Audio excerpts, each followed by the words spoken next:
Hello and welcome to our notes on earthquakes. These were going to probably be kind of long notes, but there's a lot of pictures, so hopefully it won't take too long. Um, as always, you can stop, rewind, and go back to play the notes through as many times as you need to in order to understand the information and get down everything that you need to know. So, let's talk about earthquakes. Um, Long Beach has had one large earthquake. It was a long time ago, almost 100 years ago now, in 1933. Now, all these other um, basic facts about the earthquake, I don't need you to copy. I really just need you to know it was in 1933. There is a fault that goes right through Long Beach. It's called the Newport-Inglewood Fault. It goes from Newport Beach to Inglewood, and the earthquake was on that fault. It was a 6.3 on the Richter scale, which nowadays we don't think of as being huge. Although that's a big earthquake. Don't get me wrong.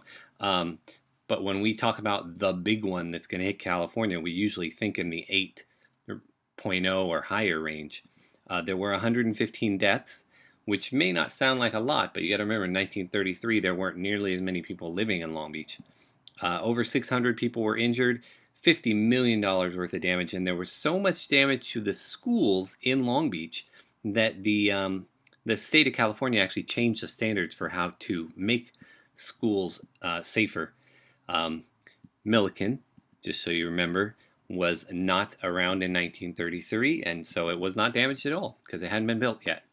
So let's look at some of the pictures from around Long Beach back in 1933 and some of the damage. Again, you don't need to copy anything from this, just take a look. Here is Muir Elementary School. It's on Pacific Avenue, and you can see at that time most of the buildings were made of just brick and wood and significant damage. Here is Jefferson Junior High School, now middle school. It basically was completely demolished, and they had to rebuild the whole thing. Here's a wood frame building that fell down completely. This is Pacific Coast Highway in Seal Beach near Bolsa Chica, and you can see the fault goes from Newport all the way through Inglewood, so there was other damage not just in Long Beach but also in the surrounding areas. This was a store called Marty's in downtown Long Beach, and you can see up here damage on the plaster. Here is the building for the Press Telegram, the newspaper here in Long Beach, and this picture was taken from the second floor, and the whole part of the second floor caved in into the first floor. That was down on Pine Avenue. I don't know if it's actually still there or not, but it was for quite a while. Here's what Polly used to look like. Now this is not what it looks like anymore. Obviously, they tore a bunch down. You can see huge cracks through it. You can see parts of it fell in. Poly was around at that time. So was Wilson. Those were the only two high schools in the area in 1933. Here's Hamilton Junior High. Hamilton is up near Jordan, and you can see significant damage. A whole part of the roof caved in there. Here is an apartment and a building that was on Anaheim, and they've since cleared away most of the rubble, but you can see like basically the whole front of the building fell off. This is a church that's on 7th Street, just past Redondo, and it's called the East Side Methodist Church, and it's still there. They rebuilt it to look just like this. Here's a house on Ocean, and now it's Ocean Boulevard. At the time, they called it Ocean Avenue. And you can see, again, most of the houses were just plain brick and no reinforcement, and so a lot of damage. Now, what happened to the people is tons of people had no place to live, so they set up tent cities in all the parks. And for over a year, if you were going to school, you would go to school at the park. So, for instance, Wilson High School, everyone went to school in Recreation Park, which is right across the street. And I mean, just imagine how that'd be like. All right, I'm in this tent for math, and now I walk over to this other tent for English. But that's what you had to do. Here's another building on Anaheim Street near Redondo. It just basically fell down. And here is Franklin Junior High, which is now Franklin Middle School. They had to completely tear down the school and rebuild it from scratch because of the damage. So now let's get back into the part where I do need you to write down info. What is an earthquake exactly? An earthquake is actually exactly what it sounds like, a vibration of the earth from the release of energy.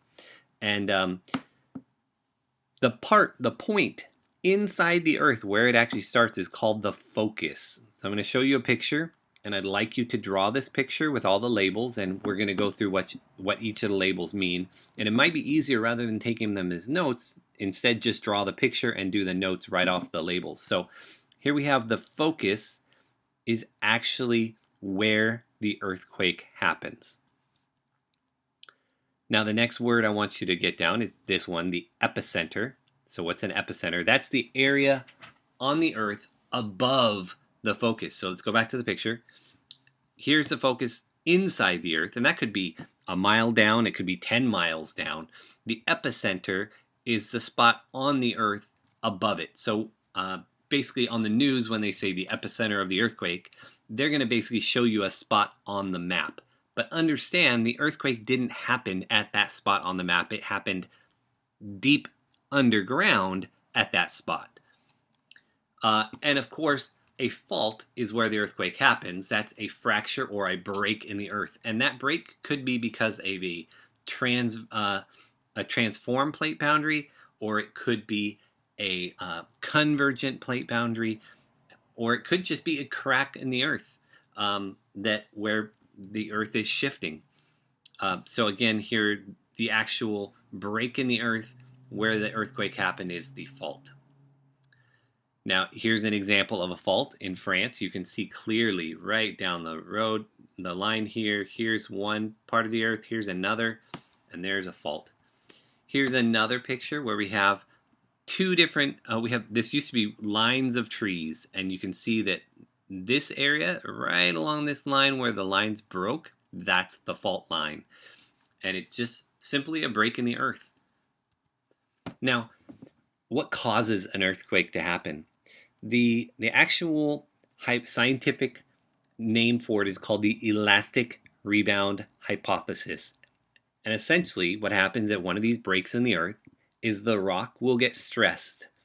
It will get stuck. Rock doesn't move past each other nice and smoothly. So it gets stuck, it gets stressed, it starts to bend, and it basically stores up energy. And if you stretch that rock too far, it will eventually break. And when it breaks, it releases energy. And those energy are called seismic waves. So let me show you a picture to try and illustrate this. Here's our piece of the earth, and here's our fault line. And as the earth shifts, the earth, both surface and inside the earth, starts to build up energy. And eventually, that earth will break because the rocks can't bend forever. And when it breaks, it releases all that energy. You can think of it as when you take a stick and you try and break it, and you bend it and you bend it. And when you bend it, you're building up energy. And eventually that energy will snap. And when it snaps, all that energy is released. So we actually can have earthquakes before a big earthquake or before a big earthquake. And if they happen after a big earthquake, we call them aftershocks. And if we have little mini earthquakes before a big earthquake, we call them foreshocks. Now, how do we measure these earthquakes, and what are these seismic waves? We actually use an instrument called a seismograph. All right, it's a machine looks like this, and it draws a little picture with the waves on it. And we put them in the ground, and we bury them down, and they usually have some kind of pen on some kind of hinge. And as the earth shakes, the pen, because it's being suspended, will move and will create a pattern, and it will send that up to a seismograph station, which will record it. So they have these around the earth, and we have some of these machines that will read movement side to side, and other machines that will move up and down. So we can record what kind of shaking we get from the earthquake. Now, the actual printout that we get is called a seismogram. Okay, so the machine, seismograph. The paper, seismogram. And we have 3 different types of waves, and so let's talk about those different waves. And here, well, let me show you another picture. Here's our seismogram from San Francisco. There was a huge earthquake in San Francisco in 1906 that we saw on the video that we watched in class. And so you can see the seismogram and the different levels of shaking that are going on. So we've got 3 different types of waves.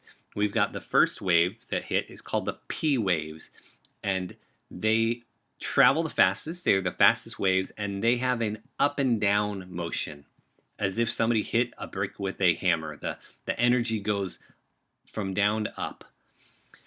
The next set of waves that hit are called the S waves, or secondary. So P stands for primary. They're the first waves that get there.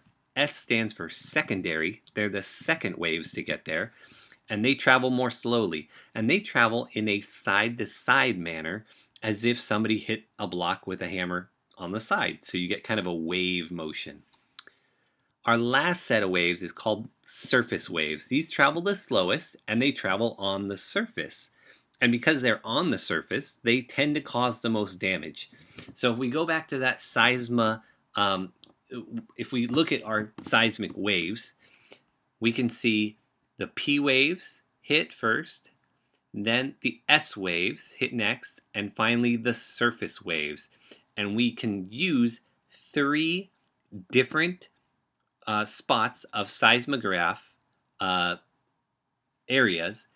And if we have 3 different points that we can measure that earthquake from, we can actually locate it. And we'll be doing an activity in class where we do exactly that. We take information from 3 different seismographs in order to locate exactly where that earthquake came from, what the epicenter of the earthquake was. So let's look one more time in the seismogram. We've got the first waves, the primary waves, and then the secondary waves hit, the S waves, and finally the surface waves. And you can see generally the surface waves have the most energy. They're closest to the surface. They do the most damage. Now, we have 3 different ways to measure it, how we record it. The one you probably have heard of on the TV is called the Richter scale. It's not actually used by scientists much anymore. Basically, the Richter scale looks at this seismogram, and it looks at what's the biggest wave that there was recorded. So based on the size of the largest wave, and you report it that way. And the scale's kind of funky. It doesn't just go 1, 2, 3, 4, 5, 6, 7, 8. Every time you go up a number, then that represents 10 times stronger earthquake. So a 2.0 earthquake is 10 times stronger than a 1.0. And a 7.0 earthquake is 10 times more than a 6.0 earthquake. So that means that a 7.0 earthquake is 100 times more than a 5.0, right? Because 5.0 to 6.0 is 10 times more. 6.0 to 7.0 is 10 times more, and 10 times 10 is 100. So each time you go up a whole number, it means 10 times stronger. So just imagine, probably the biggest earthquake you've ever felt is probably in the 5s. A few years ago during summer, we had like a 5.1. Imagine what would happen if a 9.0 hit. That would be, let's see, 5 to 6 is 10. 6 to 7 is another 10. That's 100. 7 to 8 is another 10. That's 1,000. And 8 to 9 is another 10. That's 10,000 times stronger than that one a couple summers ago. That's a very large earthquake, and it's why so many people are worried that when the big one hits, lots of damage is going to happen and lots of people are going to die. Here's some magnitudes that you can look at. Lots and lots and lots of earthquakes happen all the time. Over 600,000 per year in the world, but you can't feel them. They're so small. Between 2 and 3, another 300,000. So almost 900,000 earthquakes happen worldwide that nobody feels. They are recorded by the seismographs. So between 3 and 4, Sometimes they're felt. Between 4 and 5, usually they can be felt, but there really aren't that many if you think worldwide. Between 5 and 6, barely over 1,000. Between 6 and 7, only about 100 per year, and they are pretty destructive at that point. Over 7, maybe a dozen, and before 8, over 8, very few. A lot of years go with no earthquakes over 8. The earthquake a few years ago in Japan that created the tsunami was a 9.1, I believe. So they are rare, but they do happen. The other two scales, I remember I said there are 3. So the Richter scale is one. The second one is called the moment magnitude, and it is the one that the scientists use, and it basically estimates the energy that gets released by the earthquake. So they don't just look at the seismogram and look at the biggest wave. They actually try and estimate the total amount of energy that was released by the earthquake. And the last one is called the modified Mercalli scale, and it looks at an earthquake after the fact, and it goes, how much effect on an area did that earthquake have? And that can be misleading, because a 7.0 earthquake in Japan is probably not going to do very much damage because they're prepared for it, versus when there was a 7.1 earthquake that hit in Haiti, because they're very underdeveloped and weren't ready for that kind of earthquake. It did massive damage. So the modified Mercalli scale, again, is not used very often at all. I just want to throw it out there because it is a scale that you need to know. So those are our information about earthquakes. I hope you got all the information down that you needed to get down. In class, we'll be doing an activity where we will chart an earthquake using the seismograms that have been taken from 3 seismograph stations in order to triangulate and locate the epicenter of an earthquake.